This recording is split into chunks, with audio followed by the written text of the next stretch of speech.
Hello, today's topic is non-alcoholic fatty liver disease. So this obviously implies that there is an alcoholic liver disease, which we will not be discussing today.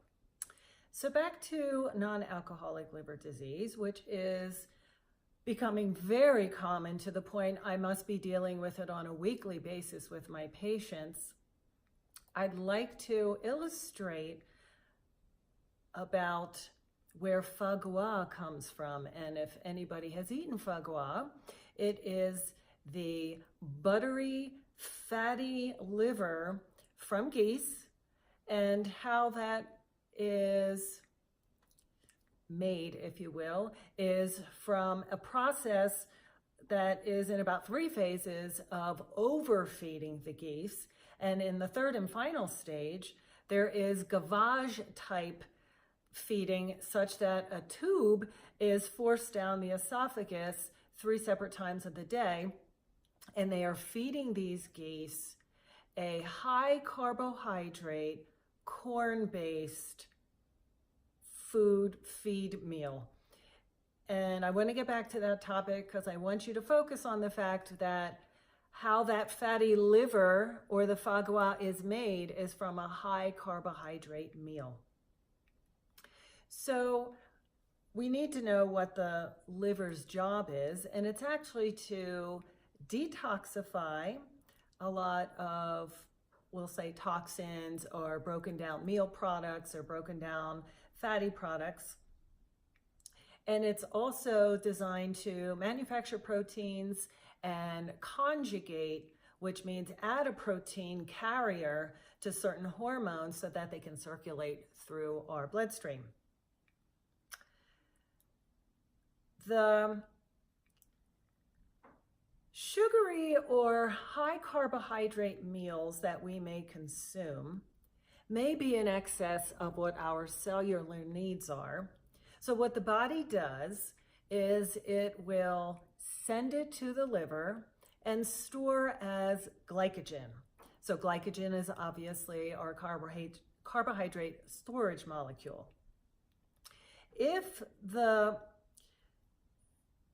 liver is overwhelmed with this amount of glycogen, it is going to take that glycogen and make packets of 3 fatty acids, which are called triglycerides, and they're going to send them right back out into the bloodstream because it cannot process it any longer in the liver.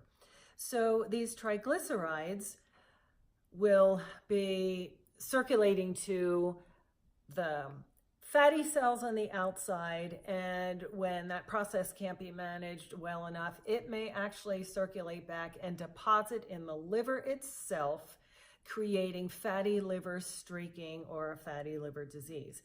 Now, that glycogen is a good thing most times because that's what keeps us alive in the middle of the night and prevents our sugars from declining, because the glycogen will release and break down sugar for our cellular survival in fasting states. Fat in the liver then may wind up rendering it also insulin resistant. And then at the cellular end, the cells have been overwhelmed by too much carbohydrates and can no longer fit any in, despite how many insulin receptors are placed on that cell, that it just has to push the excess out, and therefore the cell becomes insulin resistant, the liver becomes insulin resistant, and we now have the perfect setup for diabetes.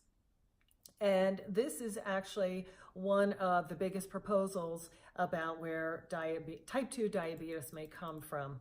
Obviously, obesity, overfeeding, overeating the carbohydrates will lend itself to this physiologic mechanism. So what happens when the excess carbohydrates and the triglycerides are circulating throughout the bloodstream? So now we've got more carbs than we can handle. We now have a fatty liver. We have obesity and now insulin resistance, type 2 diabetes.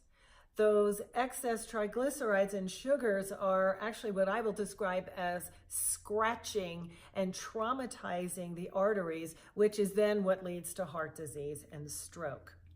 So the liver itself may actually succumb to a multitude of problems, including the inability to conjugate our hormones, and then some of our biochemicals are in jeopardy of declining. The liver itself in this process, after the fat deposits have been there long enough, may lend itself to a cirrhotic picture, which is a scarring picture, and a full-blown liver failure. So in the beginning, we may not have any symptoms that this is happening to our livers, and even laboratory studies may be normal. Once the disease has progressed, so once this non-alcoholic fatty liver disease has progressed, we may have a sensation of bloating in the abdomen, which is a fluid accumulation called ascites. We may have full-blown diabetes. We may have edema of the extremities, and we may have some of those signs of hormone and protein deficiencies, such that we have a bloated trunk, but protein muscle wasting of our extremities. And of course, if the liver itself is in full-blown failure, we may actually have jaundice.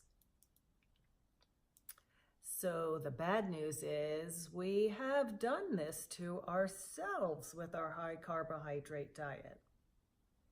But I will propose that the good news is it is within our power to make change. Now, obviously, if the cat is out of the bag, the medications may be warranted to improve the insulin resistant pictures, or if, God forbid, there is full-blown diabetes. But there are ways that we can reverse the fatty liver disease. First and foremost, we must stay away from alcohol, because alcohol will compound that picture. And if we can remember in the beginning part of this talk, there is such a thing as alcoholic fatty liver disease. We must work on weight loss. Weight loss is not just going to get rid of the adipose from the outside, but also the visceral fat, which is the fat that is laying inside on our organs or on our viscera, which is fatty liver disease. We must consider at least 30 minutes of cardiovascular exercise, and that's where you really get your heart pumping and sweating and put in a good workout. But I will tell our patients that the body would really love at least an hour a day. We were designed as human beings for movement. A high vegetation, good lean proteins, no sugar, low or no carbohydrates outside of those carbohydrates that you can get from the vegetable family would be ideal. This is very akin to some of the Mediterranean diets, and if done properly, even a ketogenic diet that is high in the vegetation is certainly warranted. There's lots of research coming out that this can actually reverse the fatty liver disease. And I often tell my patients over and over and over again that we will never die of a bread deficiency. We should also strive to quit smoking, and smoking creates an even more insulin resistant picture and much more cardiovascular and arterial trauma, which will only aggravate what is going on biochemically with the fatty liver disease. There are a lot of herbs and dietary strategies that have research under their belt that are getting the job done at helping to reverse fatty liver disease. We would like you to consider adding turmeric, cinnamon, green tea extract, goji berry, milk thistle, and milk thistle winds up being more of a liver detoxification herbal strategy, resveratrol, and resveratrol is the chemical compound that is found in the grapeseed extract, which is why wine, especially the red wines, are so beneficial.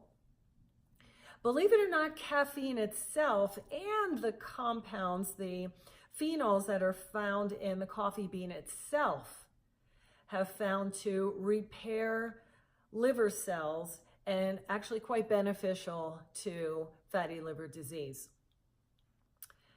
So I know this is just scratching the surface, and there are a lot of underlying biochemical factors of how one thing leads to another.